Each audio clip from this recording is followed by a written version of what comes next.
just the tip of the iceberg. We have so many talented people. You've heard a lot of those names. I do want to call out, though, Ralph Garman in particular, because he has been hitting grand slams on our show for 16 years. And I got to agree with Kevin. He's such a funny guy, and he makes us better with every single break that he participates in. He is there. Also to Lisa May, who's been with us for almost all of it. I'm so sad that she's not here today. She was invited, but she's definitely in our hearts, and we definitely value and welcome her and congratulate her for her contributions to the program. And our producer, Dave Sanchez, and the whole team. He's the best producer we've ever had. We're so lucky to have him. In closing, those are the professional thank yous. I want to say a couple of personal things. I know that you are shocked as you look at me standing here today. As old as I look, how is it possible my father could still be alive, right?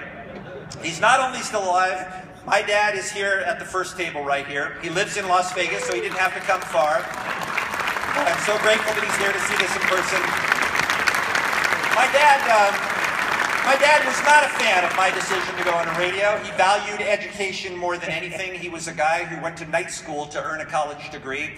And all he wanted was for me to be able to have the education he couldn't afford as a young man. So he paid to send me to college, and I promptly dropped out. And then he paid to send me again, and I dropped out again because I wanted to work in radio full-time, and I had the opportunity to get a job. And I remember arguing with him going, but if I stay in college, I'm just postponing the time until I go do what I want to do anyway, which is be on the radio. So I got my first professional job at a little radio station. It's Korean now, I think. It's in Rockville, Maryland, AM 1600 WINX, the station that has an affair with its community.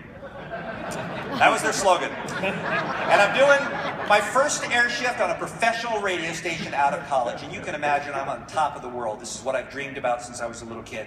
And the hotline rings, and it's my dad calling me up. And I think he's congratulating me. He's sharing in my joy. He says, my mom and I just realized that after years of listening to you, we now have an off switch. This is great. Turned off the radio that day. May never have turned it back on since. I'm not sure. He doesn't admit whether he's ever listened or not since then. But I do hope that today will supersede that as his favorite memory of my radio career. But I really appreciate so much you being here today, Dad, and you know how much I love you. I also want to thank my wife, Donna, who's here today. We eloped 24 years ago here in Las Vegas, the Graceland Wedding Chapel, and this morning as we were getting ready, she said, we should swing by there and make sure that thing's legal. I don't know what she had in mind for that, but we didn't have time to go by, I'm happy to say, so I think the marriage is going to stick after all this time. She has sacrificed so much, as Kevin's wife Melissa has. When you are married to someone who has an early morning radio show job, you just realize that the times are all screwed up. Our first years of marriage, she realized we just weren't watching any 10 p.m. shows. Then a few years later, the 9 p.m. shows were off the table. Now the 8 o'clock shows are kind of questionable. If we start having dinner any earlier, it'll just be lunch. But as much as you've heard the old expression about the strong woman behind every man, there's no question that's what the situation is for us. I would not be here truly without Donna, and I love you. Thank you. And finally, I want to thank the monkey, Kevin Ryder.